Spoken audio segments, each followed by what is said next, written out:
샬롬 평안하십니까? 4월 22일 금요일 큐티 말씀 함께 묵상하겠습니다. 오늘 함께 나눌 말씀은 사무엘상 13장 8절로 15절까지의 말씀입니다. 오늘 큐티 말씀의 제목이 망령되이 행한 사울 이렇게 되어 있지요. 엄청난 기세로 믹마스에 모여 있었던 이 블레셋 군대를 보면서 마주보고 있었던 이 이스라엘 군대들은 두려운 마음을 갖게 됩니다. 그리고 그러한 상황 가운데서 길갈에 모여서 사무엘을 기다리고 있던 이 사울은 제사를 드리기로 한 그 모든 시간들이 지체되는 것을 두려워하여서 다급해진 이 사울이 제사장이 해야 될 그런 번제와 화목제 그 제사를 대신하는 그런 죄를 범하고 마는 그런 사울의 모습을 통하여서 하나님께서 우리에게 원하시는 모습이 무엇인지 살펴보도록 하겠습니다. 내용 관찰 1번입니다. 사무엘이 오지 않자 사울은 어떻게 행합니까? 본문에는 드러나 있지 않지만 8절에 보시면 사울은 사무엘이 정한 기한대로 라는 표현을 통하여서 이미 이전에 사울이 사무엘을 7일 동안 기다리는 부분들이 약속이 되었던 것 같습니다.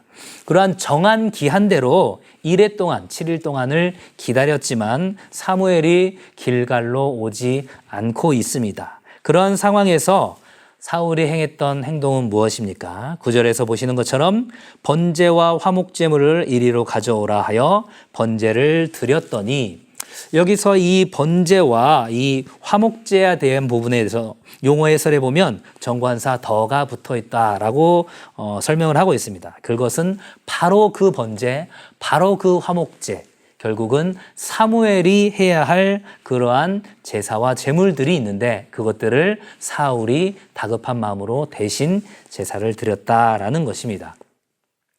2번을 보실까요? 번제를 드린 것에 대한 사울의 변명은 무엇입니까? 사울의 입장에서는 충분히 인간적으로 변명을 하고 싶었을 것입니다. 왜 그랬을까요?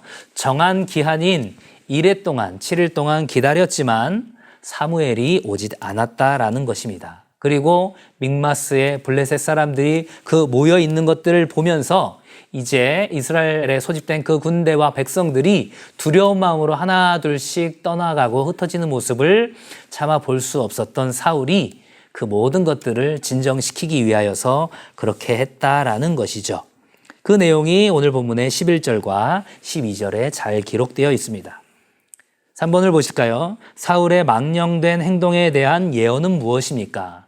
이러한 사울의 행동을 사무엘은 망령된 행동이다 이렇게 이야기를 하면서 13절과 14절을 통하여서 예언을 하고 있습니다.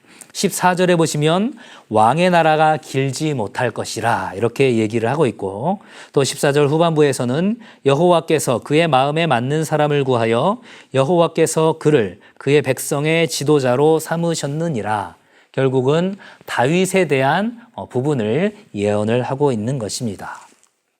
연구와 묵상 4번을 볼까요? 번제를 드린 사울의 행동이 망령된 이유는 무엇인지 묵상해 봅시다. 오늘 이 사울의 행동을 통하여서 우리가 집중해야 되는 부분은 제사를 드릴 수 있는 자격이 없는 사람이 제사를 드렸다라는 부분이 아니라 하나님의 그 언약의 말씀, 하나님의 그 명령에 불순종한 사울의 불순종에 우리가 포커스를 맞춰야 한다라는 것입니다. 이것은 하나님의 주권을 인정하지 않는 범죄라는 것이죠. 사무엘은 분명히 기다리라고 명했고 그 명령은 다름 아닌 하나님의 명령이었다라는 것입니다. 성경학자들은 이 길갈이 사울의 선악과와 같다 이렇게 이야기를 하고 있습니다. 과연 이 사울이 하나님을 의지하고 하나님의 말씀에 순종하는지, 아니면 주위의 상황과 형편과 사람들을 보고 그것에 의지하는지를 확인하기 위한 그러한 결정적인 순간 가운데서 안타깝게도 사울은 사람들을 바라보고 상황과 형편을 바라보았다라는 것이죠. 제사 드릴 수 없는 그 사울이 제사를 드린 것도 문제지만 더욱더 중요한 것은 사울이 하나님의 말씀에 불순종했다라는 것입니다.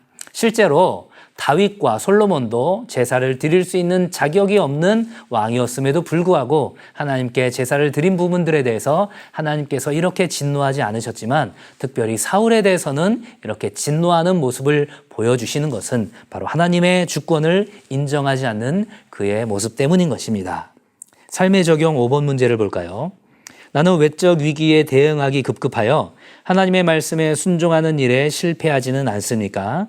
내가 다시 붙잡아야 할 말씀의 원리를 생각해 봅시다.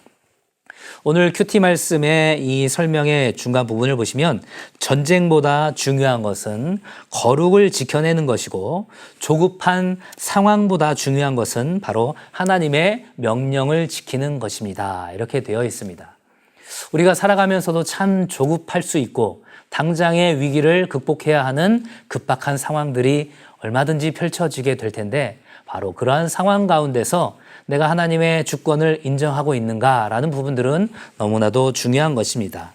이러한 급박한 상황 가운데서 임기응변을 하듯이 그의 행동을 했던 모습은 사무엘의 어머니였었던 한나가 했던 기도를 떠올리게 합니다. 한나의 기도에 해당하는 사무엘상 2장 6절에서는 이렇게 고백하고 있습니다. 여호와는 죽이기도 하시고 살리기도 하시며 스올에 내리게도 하시고 거기에서 올리기도 하시는도다. 아멘. 결국은 이 전쟁의 주관자는 하나님이다라는 사실을 사울은 그 위기의 순간에 망각하고 있었다라는 것입니다. 우리의 삶의 현장 가운데서 여호와 하나님께서 이 모든 것들을 주관하시고 주님께서 죽이시고 살리시는 분, 주님께서 낮추시고 또한 올리시는 분이라는 것들을 우리의 삶으로 인정하면서 그렇게 하나님의 말씀을 붙잡고 나아가는 오늘 하루의 삶이 될 수 있기를 주님의 이름으로 간절히 축원합니다. 감사합니다.